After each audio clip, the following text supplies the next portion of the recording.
Welcome to Pick Up and Deliver, the podcast where I pick up my audio recorder as I step out for a walk and deliver an episode to you while I stroll around. I'm Brendan Riley.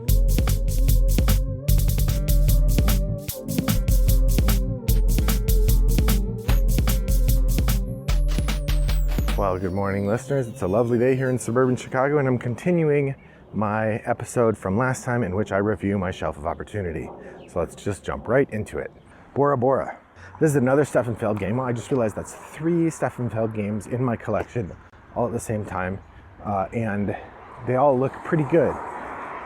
Bora Bora is another classic. It is a point salad game where you have a mix of different resources and different kinds of components and different tiles, and you are mixing them all together and trying to find out how to best gain points by manipulating the different systems. You know, you're getting bonuses that help you do things better. You're trying to compete with other people to get certain things.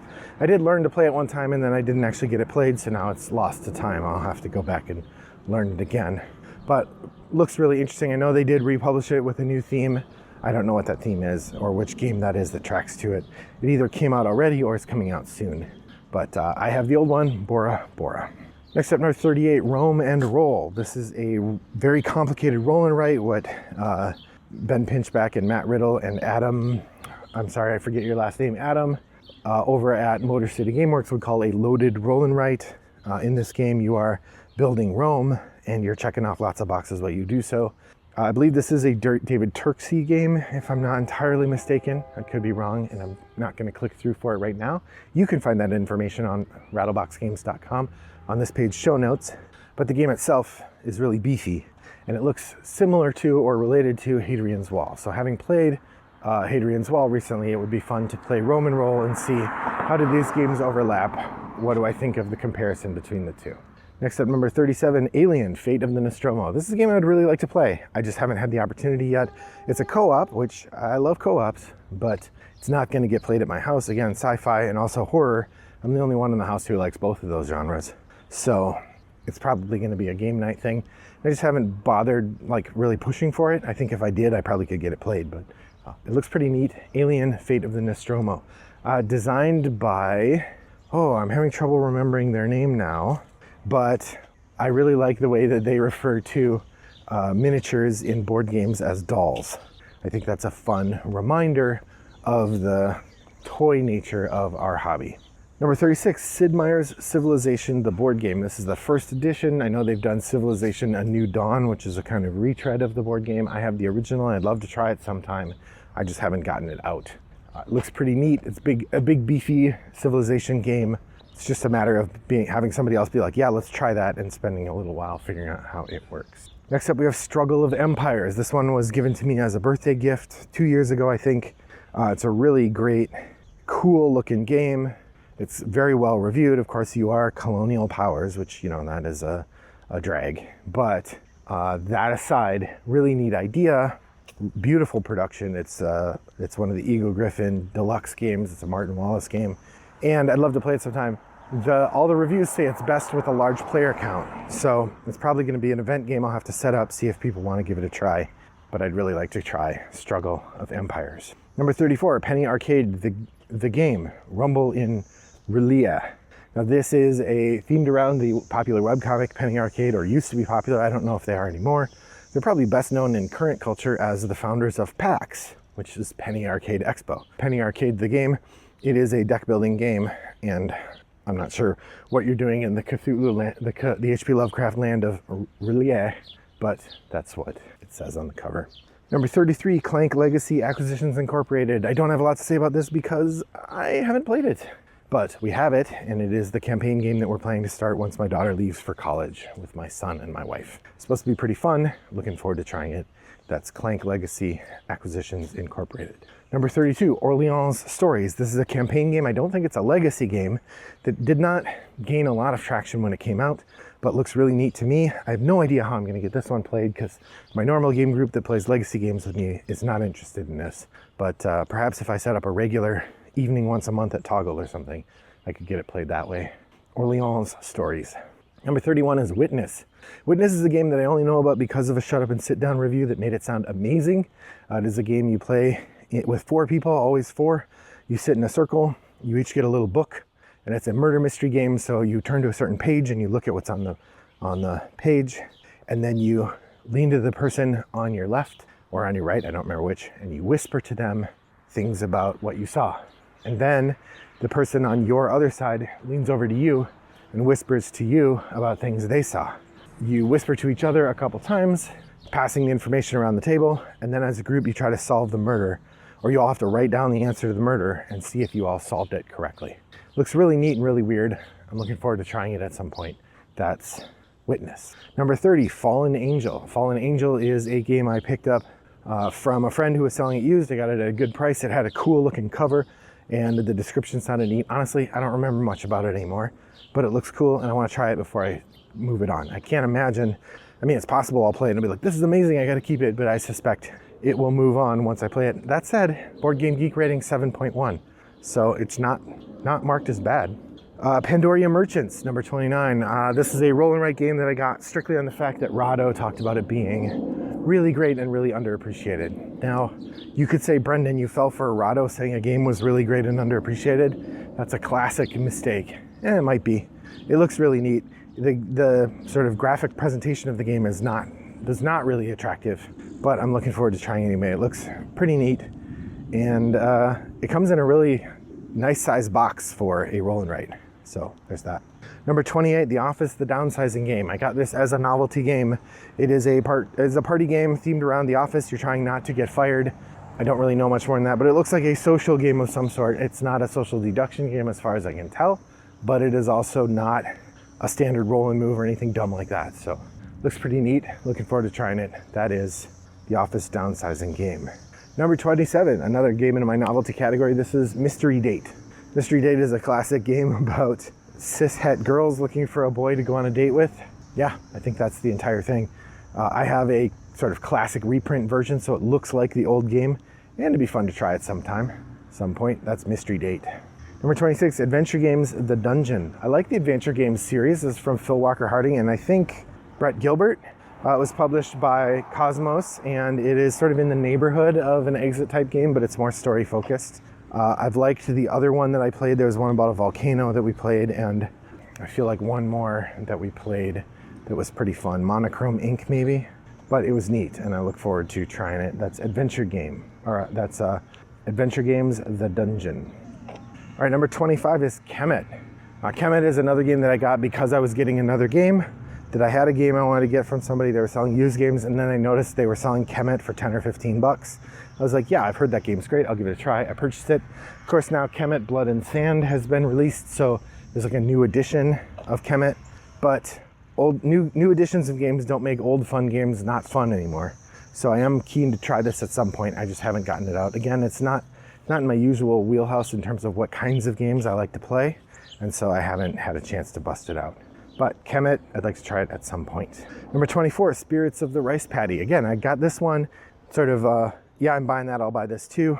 This is a game where it's an economic game where you're growing rice. I remember the thing that seems really interesting is kind of like Barrage. There's an element of managing water flow, and you're trying to do something with a rice paddy. And part of the element is that there are spirits that help govern your crops, and you have to kind of think about them or keep them happy. It looks pretty interesting, and I wanted to give it a try. That's Spirits of the Rice Paddy. Number 23 is Raise the Titanic. This is a novelty game. It's an old game from the 80s, themed around the Clive Cussler novel of the same title. It has a plastic Titanic on a little stick that sticks up in the middle of the board. Looks hilarious. It operates from the perspective or from the idea of the Titanic where the boilers blew up, which was, until they found the wreck of the Titanic, one of two theories about how the Titanic sank. And the theory of the boilers blowing up was that the ship didn't break in half, but the loud noise that witnesses reported hearing was in fact the boilers exploding when the cold water hit them. Turns out that's nonsense, but nonetheless, it was the basis of the Clive Cussler novel, Raise the Titanic, and the board game of the same name. Next up, 22, Circadian's First Light. This is a game, I think I got it in trade because it looked neat, and every review I've seen of it says it's pretty good.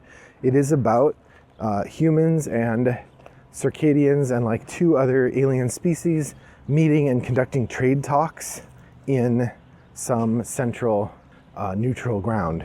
It looks really neat, and it's a game I've wanted to try for a while. I just haven't been able to get it out to the table, or haven't made the effort. Next up, we have Ponzi Scheme. I really am enamored of the story of Charles Ponzi. It's a really fascinating story of a person who started out with a kind of earnest idea, even though he was a little shady, and it turned into a full-on scam that was so prominent and popular and important that it became the name of the scam. We don't even call it, we do have pyramid schemes, we know that idea now. They used to be called the Peter and Paul scam, but Ponzi scheme is the one that we know best because Charles Ponzi was so effective.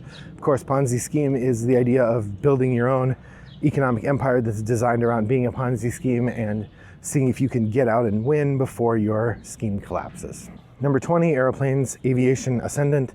This is a Martin Wallace game that I picked up because it's a Martin Wallace game and it was relatively inexpensive. I don't know very much about it, but it is a sort of route building economic game. It looks pretty good. It's not as well reviewed as his more prominent Automobiles, which is a game I would love to get a hold of at some point, but I haven't seen that available for reasonable used prices. Next up, we have one more thing. This is not strictly a board game. It's actually not actually in Board Game Geek. It's in Role Playing Geek, but I have the game One More on my playlist so that I can remember to do it. One More Thing is a storytelling game in which two players work together to create the best episode of Columbo that they can, with one player being Columbo and the other player being the director, trying to set up scenes with the murderer, keeping Columbo at bay long enough to make a good episode before he gets caught. I want to try this at some point. It's a two-player game. It just takes a little bit of coordination. Next up, we have The Cattleman. This is a game I just found at Goodwill. It looks really stupid. It's rated worse than Public Assistance, but not as bad as Political Incorrect or whatever the politics one is. Nonetheless, it looks like it's a game about raising cattle in the West, and the photograph on the cover is hilariously 70s. Number 17, Clue the Office, is what it sounds like. It is a game of Clue themed around the TV show The Office. I presume you're solving some sort of office-based mystery. Maybe who took a poop in Michael's office. And you're doing that as one of the members of the TV show The Office. Number 16, Android Infiltration. This is an interesting game. I picked it up because it's from Donald X. Vaccarino, the designer of Dominion. It is set in the Dominion world, or it is set in the Android Netrunner universe. And the idea is that you are a crew breaking into a corporation to steal stuff. There is an interesting sort of push your luck element to it, as well as a little bit of exploration. It looks neat. I've learned it a couple times, but never gotten it to the table. It's definitely one I'd like to play. I wouldn't be surprised, though, if having played it once, it would then go on the trade pile. Number 15, Electronic Malled Madness. This is another game I have in my novelty category because it is a sort of classic of the genre. Simulation of gender politics or teen activities like Mystery Date. I do also have this one in part because you can use the pieces from it to play a special scenario for Last Night on Earth called, Last Mall on Earth or something, in which you are survivors. It's at a mall. It's the Dawn of the Dead scenario, basically. Space Freaks, number 14, is a game from Stronghold Games. It is a dueling game in which you have these sort of mutants that you put into a gladiatorial arena and combat each other. It looks fine. I just haven't gotten it to the table. I won it in a contest. Number 13, Infamy. This is a game I picked up used. It is designed by one of the designers of Heroes Wanted, which is why I picked it up. I can't remember whether it's Travis Little or Travis Chance, but it looks pretty neat. It's sort of gangsters trying to be infamous. Number 12, Moonga Invaders, Mad Scientists and Atomic Monsters Attack the Earth. This is sort of like Martin Wallace does King of Tokyo, but with a Euro game design. It's got lots of neat minis in it. The rules are really hard to understand, and so we haven't played it yet. I'd like to play it at some point. Number 11, Terramid Earth Sphere. This is a airship pirate game, which I haven't played yet, but I'm looking forward to playing at some point. Number 10, 5 Points, Gangs of New York. I won this game at a White Elephant party, and it's about being one of the Gangs of New York. Probably at some point I should watch Gangs of New York, and then we'll play 5 Points. New Angeles is maybe the most exciting game in these last few.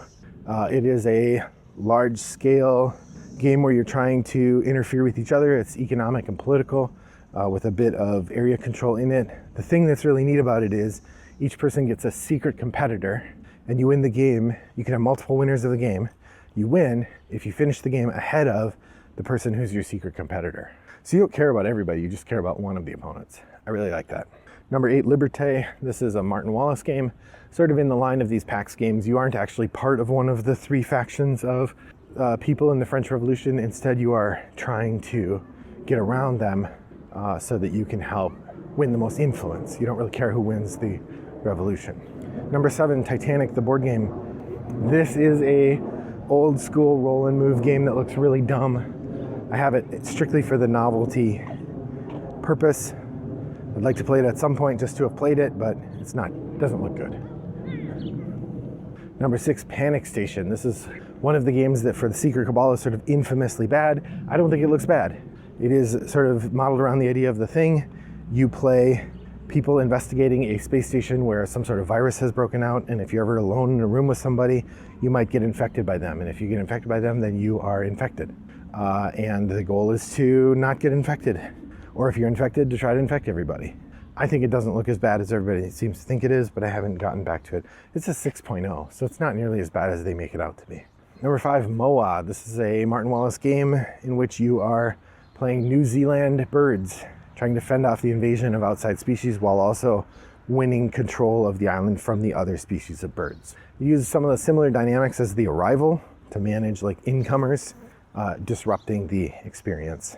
Number 4, Miskatonic School for Boys. This is a social deduction game in which some people are the monsters and you're trying to eliminate the people who aren't monsters, I think. Number 3, Founders of Gloomhaven. This is a heavy economic game about Gloomhaven being started. I read the rules once, I got all ready to play, and then I didn't play it for whatever reason, but I would like to play it at some point. It looks pretty neat. Number 2, Steam. This is a classic Martin Wallace game. It's been much overshadowed by another game of the similar title, but this is the original and it looks neat, and again, I got it used, so I'd like to give it a try. Finally, my number 1 game on my list, meaning the game I've had on the list the longest, or that has the most votes, I guess, is Merchant of Venus. This is a classic game that's been around for a long time. I have the Fantasy Flight edition, which is long out of print now, which you can either play with the Fantasy Flight rules or the older original rules. The Secret Cabal guys seem to think it's not worth playing at all anymore, but I still would like to give it a try. Eric Summerer from the Dice Tower podcast seems to think it's pretty great still. So that is Merchant of Venus. And that brings me to the end of my Shelf of Opportunity review. It was mostly just a list and a little bit about each game that I know from games I haven't played. So hopefully it was interesting to you, enough to listen to 2 episodes, or perhaps skip 2 episodes, in which case you're not even hearing this apology. So if you have played any of the games or have thoughts about me playing them, head over to Board Game Geek Guild 3269. You can share those thoughts with me, or you can send me a message. Wombat929 is my username on Board Game Geek. You could also, if you're interested in helping me decide which of these games I should play, you can go over to Board Game Geek and you can look for my Shelf of Opportunity and you can vote for the games that you think I should play. If I have a game that has more thumbs than the other ones, I will put it on my list and try to get it played. Well, thanks for joining me on my walk today. I hope your next walk is as pleasant as mine was. Bye-bye.